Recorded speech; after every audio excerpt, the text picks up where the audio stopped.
नमस्कार, जनता टीवी देख रहे हैं आप और मैं हूं आपके साथ वैभव मिश्रा। आगे बढ़ेंगे और अब बात दिन भर की 100 बड़ी खबरों की करेंगे फटाफट अंदाज में। कृषि कानूनों के खिलाफ प्रदर्शन लगातार जारी है। वहीं सरकार पर दबाव के लिए किसान संगठन लगातार किसानों की महापंचायत में शामिल हो रहे हैं। इसी कड़ी में कई किसान नेताओं ने बहादुरगढ़ में दलाल खाप 84 की ओर से बुलाई गई महापंचायत में हिस्सा लिया। बहादुरगढ़ महापंचायत में भारतीय किसान यूनियन के राष्ट्रीय प्रवक्ता राकेश टिकैत, किसान नेता गुरुराम सिंह चढ़ूनी और बीक्यू एकता उग्राह के प्रधान जोगेंद्र सिंह समेत कई नेता शामिल हुए। इस दौरान चढ़ूनी ने आंदोलन को लेकर बड़ा बयान दिया। चढ़ूनी बोले कि सरकार अगर एमएसपी पर बता दें कि दलाल खाप 84 ने किसानों के आंदोलन के समर्थन में महापंचायत बुलाई, जिसमें सैकड़ों की संख्या में लोगों ने हिस्सा लिया। कृषि कानून के खिलाफ किसानों का आंदोलन 79वें दिन भी जारी है। किसानों की मांग है कि सरकार तीनों कृषि कानूनों को रद्द करे और एमएसपी पर कानून बनाए। संयुक्त किसान मोर्चा ने 14 फरवरी को पुलवामा हमले की सालगिरह पर जवान और किसान के लिए कैंडल मार्च और मशाल मार्च निकालने का ऐलान किया। साथ ही 18 फरवरी को 12 बजे से 4 बजे तक रेल रोको अभियान चलाया। राजस्थान के हनुमानगढ़ में कृषि कानूनों के खिलाफ किसान महापंचायत में कांग्रेस नेता राहुल गांधी ने मोदी सरकार पर हमला बोला। उन्होंने कहा कि देश के 40% लोग कृषि से जुड़े हैं और उनके पूरे धंधे को चौपट कर पीएम मोदी किसी एक व्यक्ति के हाथ में सब सौंपना चाहते हैं। राहुल बोले कि हम किसी एक व्यक्ति के हाथ में देश के कृषि बिजनेस को नहीं सौंप सकते। उन्होंने यह भी आरोप लगाया कि सरकार किसानों से जमीन छीनना चाहती है। अपने भाषण में राहुल गांधी ने कृषि कानूनों के बीच चीन सीमा विवाद पर भी केंद्र सरकार को घेरने की कोशिश की। उन्होंने कहा कि मोदी जी चीन के सामने खड़े नहीं होंगे, किसानों को मारेंगे। चीन के मसले पर कांग्रेस नेता राहुल गांधी ने प्रेस कॉन्फ्रेंस करते हुए केंद्र सरकार पर निशाना साधा। राहुल गांधी ने कहा कि मोदी सरकार ने चीन को जमीन देकर चीन के सामने सिर झुकाया है। उन्होंने पूछा कि सरकार बताए चीन से क्या डील हुई। राहुल ने कहा कि रक्षा मंत्री ने संसद में अपनी बात रखी है, उसमें कुछ चीजें हैं जो साफ होनी चाहिए। एलएसी पर हमारी जगह फिंगर 4 पर है, लेकिन सरकार ने फिंगर 3 पर सहमति क्यों दी? सरकार ने चीन को जमीन क्यों दी? राहुल गांधी ने डिप्सांग मसले पर भी कहा, वहां से चीन सेना पीछे क्यों नहीं हटी है? यह साफ है कि देश के प्रधानमंत्री ने भारत के पवित्र जमीन पर चीन को पकड़ दी। पीएम मोदी ने चीन के सामने माथा टेक दिया है। राहुल गांधी ने कहा कि रक्षा मंत्री ने संसद में घुसपैठ पर एक शब्द नहीं बोला। सरकार को चीन के कब्जे पर जवाब देना चाहिए। उन्होंने कहा एलएसी पर हमारी सेना पूरी तरह तैयार है, लेकिन प्रधानमंत्री तैयार नहीं है। इससे पहले केंद्रीय रक्षा मंत्री राजनाथ सिंह ने संसद के दोनों सदन में भारत चीन विवाद को लेकर बयान दिया। राजनाथ सिंह ने कहा कि भारत चीन के बीच पैंगोंग लेक के पास विवाद पर समझौता हो गया। दोनों ही देश की सेनाएं अब पीछे हट रही हैं। भारत और चीन पूर्वी लद्दाख सेक्टर में पिछले 9 महीने से जारी गतिरोध को कम करने की दिशा में एक और कदम आगे बढ़ा रही हैं। गुरुवार से दोनों देशों ने पैंगोंग झील के दक्षिणी किनारे से अपने अपने टैंकों को पीछे किया है। बुधवार को दोनों देशों की मीटिंग के बाद पैंगोंग झील के दक्षिण किनारे से दोनों तरफ से टैंकों को पीछे करने का सिलसिला शुरू हुआ। इसका वीडियो भी अब सामने आ चुका है। पश्चिम बंगाल में विधानसभा चुनाव से पहले तृणमूल कांग्रेस को एक और बड़ा झटका लगा है। तृणमूल कांग्रेस से राज्यसभा सांसद और पूर्व केंद्रीय मंत्री दिनेश त्रिवेदी ने राज्यसभा में बजट पर चर्चा के दौरान अपने इस्तीफे का ऐलान किया। अपने इस्तीफे का ऐलान करते हुए दिनेश त्रिवेदी ने कहा कि बंगाल में जिस प्रकार से हिंसा हुई है, मुझे बहुत अजीब लगा। मुझसे ये देखा नहीं जा रहा है, मुझे घुटन महसूस हो रही है। ऐसा माना जा रहा है कि दिनेश त्रिवेदी अब बीजेपी में शामिल हो सकते हैं। पश्चिम बंगाल के कूच बिहार में एक रैली को संबोधित करते हुए अमित शाह ने ममता सरकार पर निशाना साधा। उन्होंने कहा कि बंगाल में जय श्री राम का नारा लगाना अपराध बन गया है। शाह ने पूछा कि नारे यहां नहीं लगेंगे तो क्या पाकिस्तान में लगेंगे? अमित शाह ने कहा बीजेपी की सरकार बंगाल में तभी आ सकती है जब टीएमसी सरकार को उखाड़कर फेंक दिया जाएगा। उन्होंने कहा ममता बनर्जी की सरकार ठीक से नहीं चल रही है, अब टीएमसी को हटाने का वक्त आया है। अमित शाह ने कहा कि हमारी ममता दीदी से कोई कड़वाहट नहीं है, मगर उनके राज में भ्रष्टाचार हो रहा है। उन्होंने हिंसा पर बात करते हुए कहा बीजेपी की सरकार आएगी तो पाताल से भी टीएमसी के गुंडे को ढूंढ निकाला जाएगा। किसानों के मुद्दे पर अमित शाह ने कहा कि अगर बीजेपी की सरकार बंगाल में आई तो यहां के किसानों को उनका बकाया 12,000 रुपए में दिया जाएगा और 6,000 रुपए नई किस्त दी जाएगी। नागरिकता संशोधन कानून को लेकर पश्चिम बंगाल में अमित शाह ने कहा कि कोरोना वैक्सीनेशन का काम पूरा नहीं होने के बाद नागरिकता संशोधन कानून लागू होगा जब वैक्सीनेशन का काम पूरा हो जाएगा। चमोली में आपदा के बाद रेस्क्यू ऑपरेशन जारी है। अब तक 36 लोगों की मौत हो चुकी है। वहीं करीब 170 लोगों की तलाश है। आईटीबीपी के साथ ही सेना, एनडीआरएफ, एसडीआरएफ और स्थानीय पुलिस की टीम राहत बचाव कार्य में जुटी है। इससे पहले बीते गुरुवार को अचानक से ऋषिगंगा नदी का जलस्तर फिर बढ़ने लगा। कुछ वजह से कुछ देर के लिए टनल में रेस्क्यू ऑपरेशन रोका गया। इसके बाद कुछ चुनिंदा मेंबर्स की टीम ने रेस्क्यू ऑपरेशन फिर शुरू किया। ग्लेशियर टूटने के बाद अलकनंदा नदी पर कई झील बन गई, जिसमें लाखों क्यूसेक पानी भर गया। सितम इतना भर नहीं है, सितम यह भी है कि इन झीलों ने अलकनंदा का मुहाना पूरी तरह से ब्लॉक कर दिया है, जो परेशानी का सबब है। अलकनंदा का मुहाना बंद होने के बाद अब बीच बीच में चट्टानें खिसकती हैं तो पानी नदी में आता है। ये ऐसी स्थिति बन गई है जहां झील का पानी अचानक नदी में आते ही भारी तबाही मचा सकता है। चमोली त्रासदी के बाद अब जम्मू कश्मीर के जवानों को आपदा से निपटने का प्रशिक्षण दिया जा रहा है। सांबा जिले में माउंटेन टीम रेस्क्यू ने जम्मू कश्मीर पुलिस के जवानों को प्राकृतिक आपदाओं से निपटने का प्रशिक्षण दिया। अभी तक माउंटेन रेस्क्यू टीम ने जम्मू कश्मीर पुलिस के 1500 जवानों को प्रशिक्षण किया है। आपको बता दें, माउंटेन रेस्क्यू टीम इस साल 3000 पुलिस जवानों को प्रशिक्षित करने का लक्ष्य निर्धारित कर चुकी है। जिले के मंगोलपुर इलाके में हमलावरों ने रिंकू शर्मा नाम के एक युवक की लाठी डंडों से पिटाई कर दी और चाकू घूंपकर हत्या कर दी। घटना के बाद इलाके में दोनों समुदायों के बीच तनाव का माहौल है। रिंकू शर्मा की हत्या मामले में पुलिस ने बताया कि एक बर्थडे पार्टी में हुए विवाद के बाद बदमाशों ने हत्याकांड को अंजाम दिया। वहीं इस मामले में पुलिस ने 4 आरोपियों को गिरफ्तार कर लिया है। रिंकू शर्मा की हत्या के मामले में तूल पकड़ चुका है और ट्विटर पर रिंकू को न्याय दिलाने की मांग हो रही है। वहीं बताया जा रहा है कि रिंकू शर्मा हिंदू संगठनों से भी जुड़ा हुआ था और इन दिनों राम मंदिर के लिए चंदा जुटा रहा था। हालांकि पुलिस ने ऐसा दावे को खारिज किया है। सरकारी तेल कंपनियों की ओर से लगातार चौथे दिन भी पेट्रोल और डीजल की कीमतों में बढ़ोतरी हुई। लगातार 4 दिन दाम बढ़ने के बाद पेट्रोल की कीमत 29 पैसे में बढ़ोतरी हुई है, तो वहीं डीजल पर 38 पैसे की बढ़ोतरी हुई है। जिले में पेट्रोल के दाम 88.14 रुपए प्रति लीटर हो गए हैं। वहीं डीजल के दाम में 38 पैसे की उछाल के बाद 78.38 रुपए प्रति लीटर बिक रहा है। देश की आर्थिक राजधानी मुंबई में पेट्रोल 94.64 रुपए प्रति लीटर, जबकि डीजल अब तक के सबसे ऊंचे स्तर 85.32 रुपए प्रति लीटर हुआ है। 13 फरवरी को राष्ट्रपति भवन का मुगल गार्डन खुलने जा रहा है। बता दें कि राष्ट्रपति भवन का मुगल गार्डन अपनी सुंदरता के लिए चर्चित है, जिसे देखने के लिए देश भर के पर्यटक साल भर इंतजार करते हैं। राष्ट्रपति भवन ने एक स्टेटमेंट भी जारी करके सूचना दी है कि इस बार मुगल गार्डन को देखने के लिए पर्यटकों को ऑनलाइन एडवांस बुकिंग करनी होगी। मुगल गार्डन 13 फरवरी से अगले 21 मार्च तक आम जनता के लिए खुलेगा। हालांकि इस बीच हर सोमवार को मुगल गार्डन बंद रहेगा, क्योंकि इस दिन गार्डन के रखरखाव का काम होगा। कोरोना संक्रमण को देखते हुए इस बार मुगल गार्डन में तत्काल एंट्री नहीं दी जा रही है। पर्यटक एडवांस बुकिंग कराएं।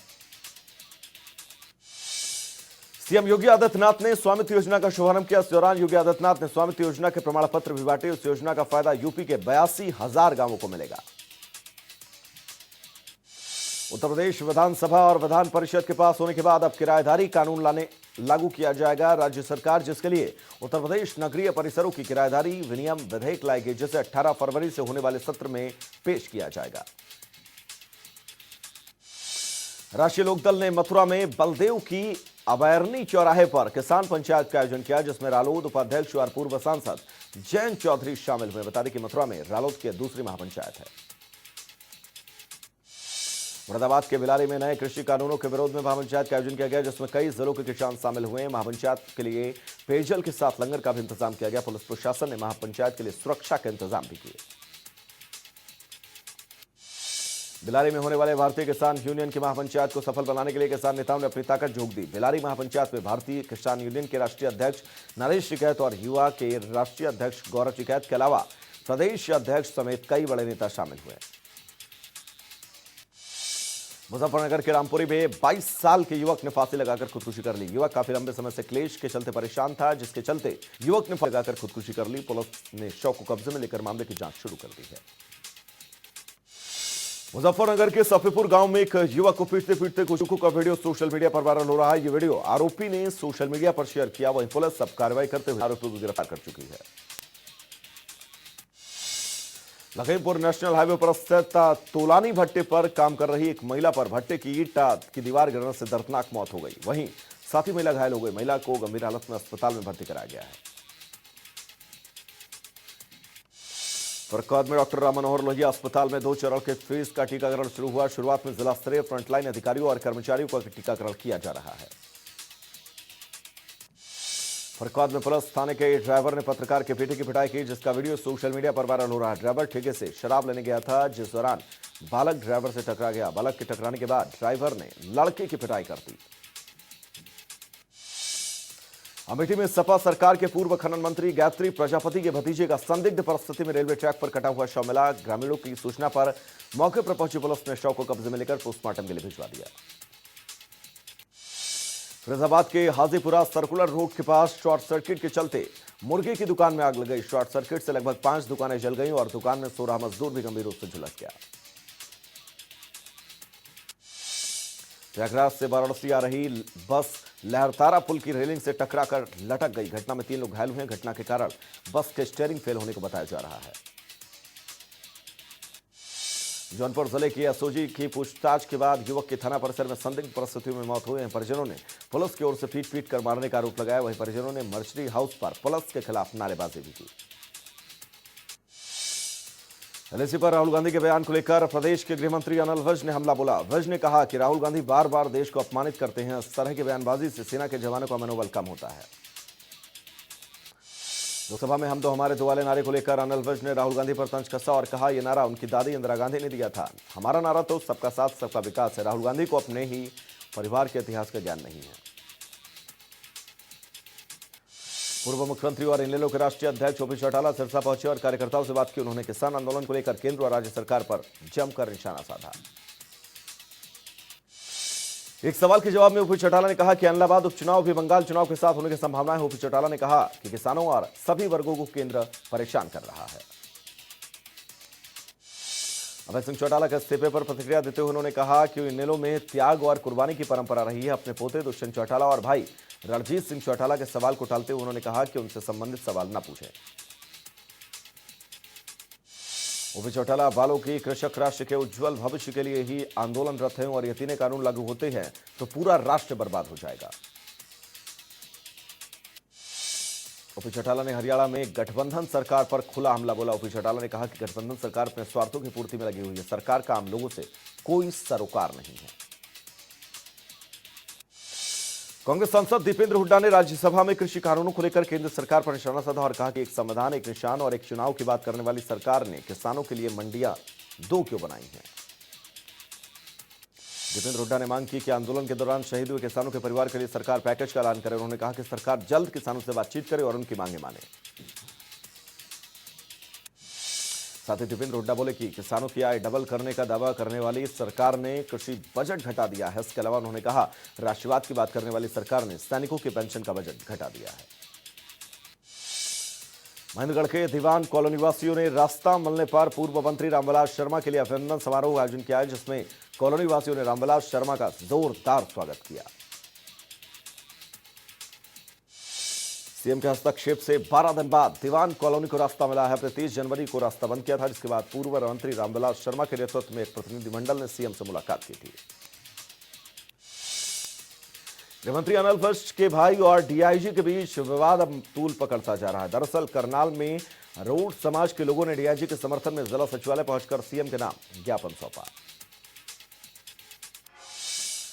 रोड समाज ने लोगों ने डीआईजी अशोक कुमार को तुरंत बहाल करने व उनके खिलाफ हुई एफआईआर को कैंसिल करने की मांग की। लोगों ने कहा कि अगर सरकार ने फैसला वापस नहीं लिया तो एकजुट होकर प्रदर्शन करेंगे। फतेहाबाद में किसानों के लिए पिज्जे का लंगर शुरू हुआ है। पंजाब से दिल्ली जा रहे किसानों को फतेहाबाद में पिज्जा खिलाया जा रहा है। दरअसल फतेहाबाद के बाईपास पर किसानों के लिए बीते 60 दिनों से लंगर चल रहा है, जहां पर पहले किसानों के लिए दाल और रोटी की व्यवस्था थी, लेकिन अब पिज्जे का प्रबंध किया गया है। हरियाणा के हिसार में 2 युवा किसानों ने एक छत पर एयरपोनिक विधि से केसर की खेती की है। दोनों किसानों ने पहले ही ट्रायल में करीब 6 से 9 लाख रुपए का प्रॉफिट कमाया है। दोनों युवा किसान लॉकडाउन के दौरान करीब 3 महीने में केसर की खेती का ट्रायल किया था। घर की छत पर एक कमरे में 1.5 किलो केसर उगाकर किसानों ने खेती को एक नया विकल्प दिया है। दरअसल जम्मू कश्मीर में केसर की खेती सबसे ज्यादा होती है, जहां जम्मू से दुनिया भर में केसर सप्लाई की जाती है, लेकिन हिसार के इन दोनों युवा किसानों ने केसर उगाकर हरियाणा के किसानों के लिए नई प्रेरणा दी है। दिल्ली के डिप्टी सीएम मनीष सिसोदिया ने अमृतसर में सचखंड श्री हरमंदिर साहिब का माथा टेका। उस दौरान मनीष सिसोदिया ने केंद्र सरकार पर हमला बोलते हुए कहा कि सरकार कृषि कानूनों को रद्द करे। चरखीदारी में महेंद्रगढ़ चौक के पास फेक एनकाउंटर के चलते लोगों में गुस्सा है। इसी को लेकर परिजनों और सामाजिक संगठनों ने सरकार का पुतला जलाया। वहीं फेक एनकाउंटर को लेकर गुस्साए लोगों ने प्रशासन को अल्टीमेटम देते हुए कहा कि अगर एक हफ्ते में गिरफ्तारी नहीं हुई तो दादरी को बंद करते हुए चक्का जाम करेंगे। पूरे मामले को एसपी ने क्राइम ब्रांच को सौंपने की बात कही है। रेलवे के निजीकरण के विरोध में भिवानी रेलवे जंक्शन पर कर्मचारियों ने एक दिवसीय धरना दिया और रेलवे के निजीकरण को रोके जाने की मांग की। साथ ही कर्मचारियों ने मांगे नहीं माने जाने पर ब्लॉक स्तर पर हड़ताल करने की चेतावनी दी। जिनमें सड़क के बीचों बीच एक ट्रांसफार्मर के लगे होने से लोगों को परेशानी का सामना करना पड़ा। वहीं शिकायत के बावजूद भी प्रशासन आंखें मूंदे बैठा है। ऐसे में लोगों ने 14 फरवरी को भूख हड़ताल पर बैठने का फैसला किया है। कैथल डिपो की तरफ से स्वच्छता का पाठ पढ़ाने के लिए निर्मल ताव मुहिम की शुरुआत की गई। बता दें कि इस मुहिम के तहत निर्मल ताव यानी 52 साल के राम प्रकाश बस अड्डे पर स्वच्छता के प्रति यात्रियों को जागरूक करेंगे। करनाल के गांव फुसगढ़ गांव में तनाव का माहौल है। दरअसल आपको बता दें कि बीते दिन 2 गुटों में झगड़े के बाद घरों में तोड़फोड़ और बाइकों में आग लगा दी गई थी। वहीं पुलिस कप्तान और जिले के अधिकारियों ने पीड़ित पक्ष के लोगों से मुलाकात की और कार्रवाई का आश्वासन दिया। रेवाड़ी में एक युवक ने एक युवती को चाकू से गोदकर उसकी हत्या कर दी। हत्या के बाद से आरोपी युवक फरार है। अभी तक हत्या के कारणों का खुलासा नहीं हुआ है। करनाल में भाखड़ा नहर से एक नाबालिग युवक का शव बरामद हुआ। मृतक युवक की पहचान कुरुक्षेत्र निवासी राघव गुप्ता के रूप में हुई, जो करीब 7 दिन पहले एक हादसे की वजह से नहर में डूब गया था। फतेहाबाद पुलिस ने नशा तस्करी के आरोप में एक महिला को गिरफ्तार किया, जिसके पास से 7 ग्राम हेरोइन बरामद हुई। बता दें कि आरोपी महिला भूना इलाके की रहने वाली है, जिससे फिलहाल पूछताछ की जा रही है। अमृतसर के तिलक नगर क्षेत्र में करीब 24 लाख की लूटपाट का मामला सामने आया है, जहां 2 लुटेरों ने घर में घुसकर गन पॉइंट पर बुजुर्ग दंपति को बंधक बनाया और गहने और नकदी लेकर फरार हो गए।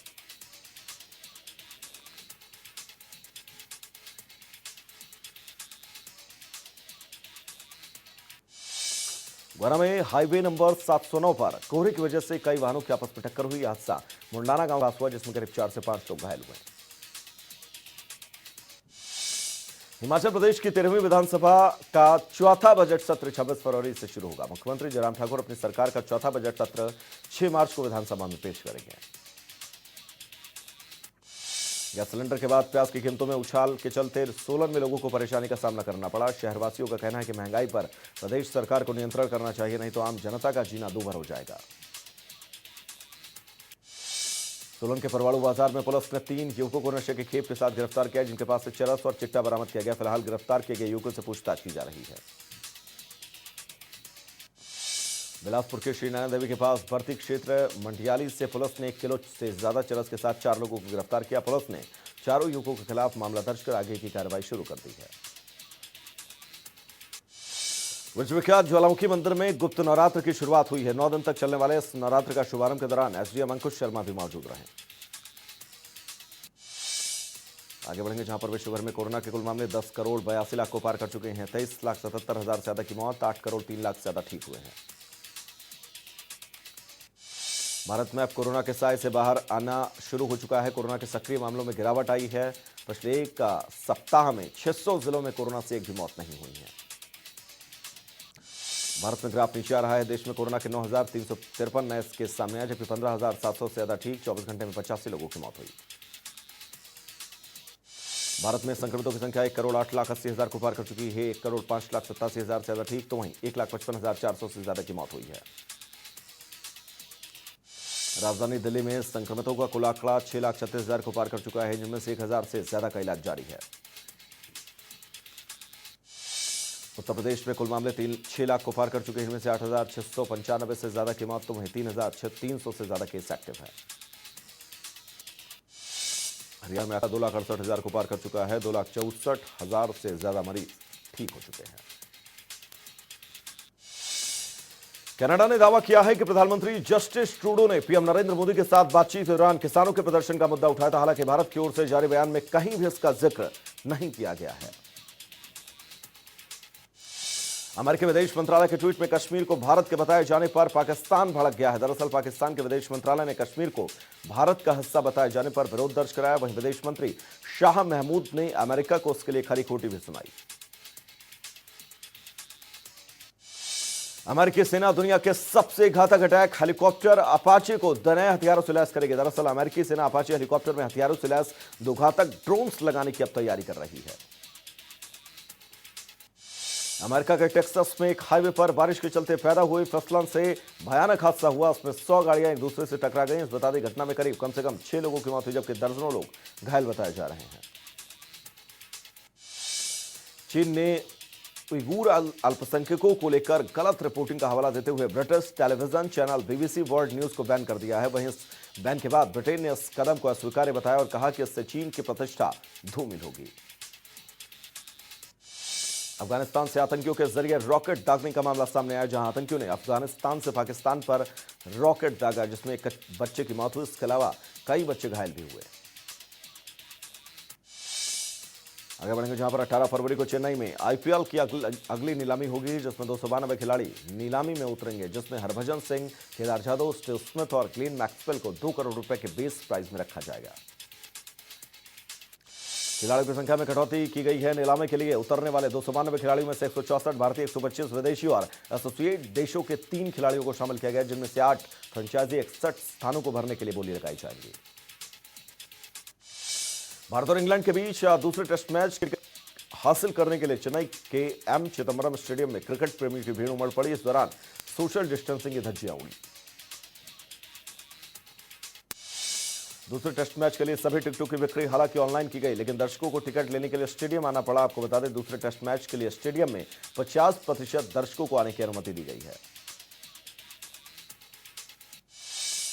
भारत और इंग्लैंड के बीच जारी टेस्ट सीरीज का दूसरा मैच 13 फरवरी को चेपोक में खेला जाएगा, जहां भारत के लिए सीरीज में बराबरी करना बड़ी चुनौती होगी। टीम इंडिया हर हाल में दूसरा टेस्ट जीतना चाहेगी, क्योंकि अगर भारतीय टीम मैच में हारती है तो टीम का चैंपियनशिप से सफर खत्म हो जाएगा। टीम इंडिया के बॉलिंग ऑलराउंडर अक्षर पटेल फिट हैं। शनिवार से शुरू होने वाले दूसरे टेस्ट में अक्षर पटेल का डेब्यू तय माना जा रहा है।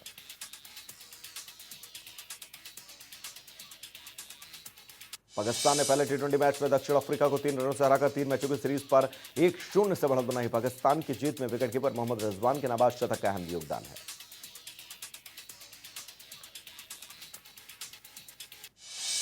सलमान खान और कैटरीना कैफ अपनी अगली फिल्म टाइगर 3 की शूटिंग अगले महीने से शुरू करने वाले हैं। खास बात यह है कि इस फिल्म में इमरान हाशमी विलन के रूप में दिखाई देंगे।